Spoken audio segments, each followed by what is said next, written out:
E se eu te dissesse que existe um mecanismo secreto dentro do seu cérebro que te permite acessar níveis extraordinários de produtividade?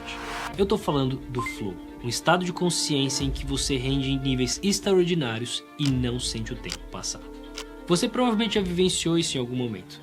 Seja alguma atividade que você ama fazer, em um esporte radical, ou talvez até em um dia de trabalho em que você nem viu o tempo passar e você conseguiu fazer um trabalho de altíssima qualidade. A grande questão é que o flow não é simplesmente um mecanismo acidental. Flow pode ser criado sob demanda. Você pode ser capaz de acessar esse estado quando você quiser, se você souber usar os 5 gatilhos disponíveis que você tem para fazer ele acontecer. E nesse vídeo eu vou te contar que gatilhos são esses e como você pode usá-los a seu favor. Gatilho número 1. Você com certeza já passou pela péssima experiência de ter que estudar algo que você não tinha vontade de estudar. É um horror, o negócio não entra na sua cabeça, parece que por mais que você tente, o negócio simplesmente não vai. E ao mesmo tempo, eu tenho certeza que você tem um alto grau de conhecimento de outras coisas que você aprendeu com super facilidade, que você se interessou por aquilo e o negócio simplesmente fluía para dentro de você. Essa mágica acontece com o poder da curiosidade. Quando você é curioso sobre aquilo que você está aprendendo, é muito mais fácil você absorver as informações que você tem ali e por tabela é muito mais fácil você entrar em flow. É evidente que é fácil a gente ser curioso com as coisas que a gente é naturalmente curioso, mas você pode usar isso a seu favor se você cultivar a curiosidade dentro das coisas que você está buscando compreender ou aprender. É claro que eu não espero que você vai ser super curioso sobre qualquer coisa que você está aprendendo, mas se você puder encontrar aquele 1% que você tem curiosidade sobre um tema, esse pode ser o fio que vai te puxar para você conseguir entrar em flow. O que me leva ao gatilho número 2. Ser ruim nas coisas é um troço desagradável. É tipo ser aquele moleque na aula de educação física que na hora que o pessoal tá escolhendo o time, ninguém escolhe, o moleque fica pro final e ele fica se perguntando se ele é melhor do que o poste ou qualquer outra coisa que seja um objeto inanimado. E ao contrário, é muito prazeroso quando a gente é bom em algo, quando a gente consegue trabalhar em cima de alguma coisa que a gente tem extrema habilidade ou competência. Isso acontece porque a maestria é o segundo gatilho do flow. E a grande sacada da maestria é você buscar atividades ou desafios que sejam coerentes com o nível que você está. Se você tiver um desafio que é muito fácil para o seu nível de habilidade, aquele negócio vai ser tedioso e você não vai entrar em flow.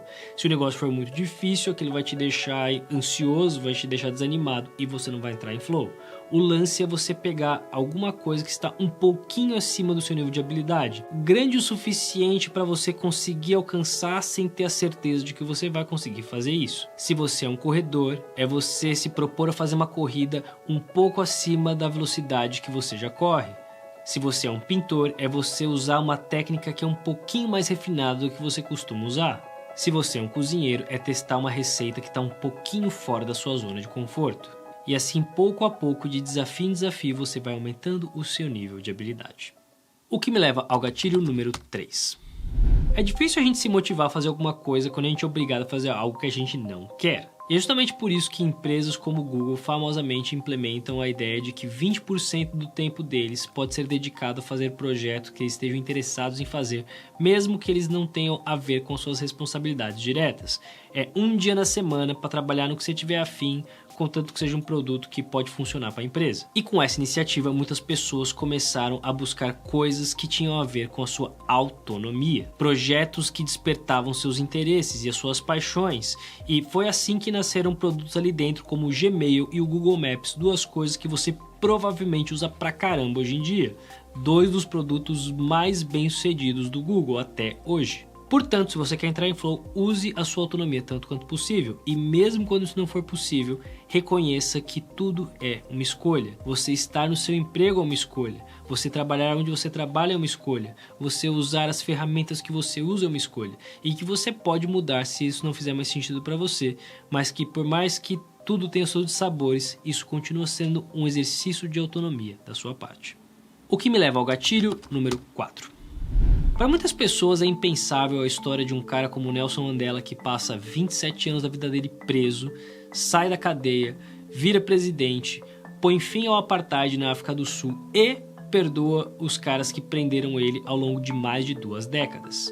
E eu acredito que se eu pudesse perguntar para ele como é que foi que ele conseguiu passar por tudo isso, ele diria algo nas linhas de: eu tinha um propósito muito forte, eu acreditava na importância de um país diferente. E o propósito, ele é uma forma de flow. Quando você tem um propósito muito marcado dentro daquilo que você está fazendo, isso faz com que você tenha foco suficiente para entrar em flow.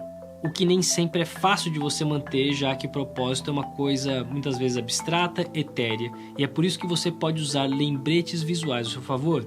Ter isso escrito em algum lugar, ter isso desenhado em algum lugar, ter pequenos lembretes visuais que quando você olhar, você vai entrar no estado emocional certo que pode te permitir entrar em flow.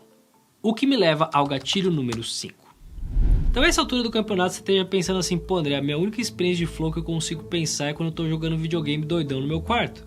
E talvez você tenha razão, porque esse é o quinto gatilho do flow, que é autotelia, que significa atividades que são prazerosas em si mesmo. Você não tá jogando videogame porque você tá querendo alcançar alguma coisa com aquilo propriamente dito, aquela é uma atividade que em si te traz prazer. E é por isso que você buscar atividades que tenham essa característica de autotelia é uma excelente forma de entrar em flow, porque elas por natureza te colocam nesse lugar. Mas talvez o seu grande obstáculo seja a sua dificuldade de aprender. Você tem uma rotina de estudos e o negócio simplesmente não rola.